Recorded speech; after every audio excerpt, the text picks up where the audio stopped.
2 coups de feu retentissent, puis Mena tombe au sol, en proie à la douleur. Tandis que le policier corrompu n'a subi que de simples blessures superficielles. Il s'approche ensuite de Mena, et alors qu'il lève son arme pour tirer, le petit garçon pousse soudain un profond soupir. Cela attire instantanément l'attention du policier corrompu. Après avoir tiré une balle parfaite, Mena ne peut plus tenir. Elle s'effondre inconsciente au sol. Peu après, le petit garçon généreux appelle d'urgence sa famille, et il la transporte chez eux. Quant à Sonny, qui arrive sur place peu après, il découvre aussi le corps de son compagnon dans la rivière. Pendant ce temps, la famille du petit garçon a déjà retiré toutes les balles du corps de Mena. Après une nuit de repos, Mena reprend connaissance. Pour les remercier de leur geste salvateur, Mena sort de sa poche tout l'argent qu'elle possède. Mais à sa grande surprise, le père du petit garçon refuse catégoriquement. Après un bref au revoir, le petit garçon guide Mena vers la sortie de la forêt. Qui aurait pu imaginer qu'à peine arrivé au bord de la route, une épaisse fumée noire s'élève derrière eux. En réalité, juste après leur départ, Sonny, accompagné de 3 subordonnés, est arrivé chez le petit garçon. Ils ont découvert les vêtements de Mena à l'intérieur de la maison. Mais afin de protéger la sécurité de leur enfant et de Mena, face aux pressions de Sonny, le père refuse obstinément de révéler leur lieu de refuge. Le résultat est que toute leur famille subit une chasse impitoyable. Il n'épargne même pas les jeunes enfants. Voyant cette scène,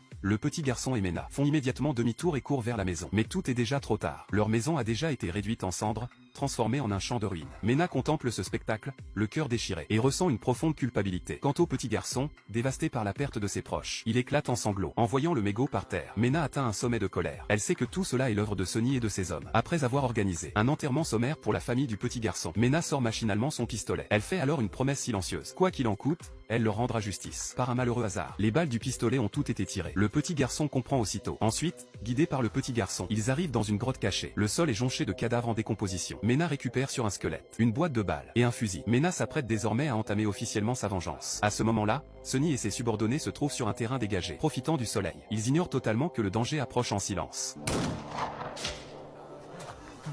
Un coup de feu soudain stupéfie aussitôt Sonny. Avant même qu'il ait le temps de réagir, la main gauche d'un autre subordonné est déjà pulvérisée.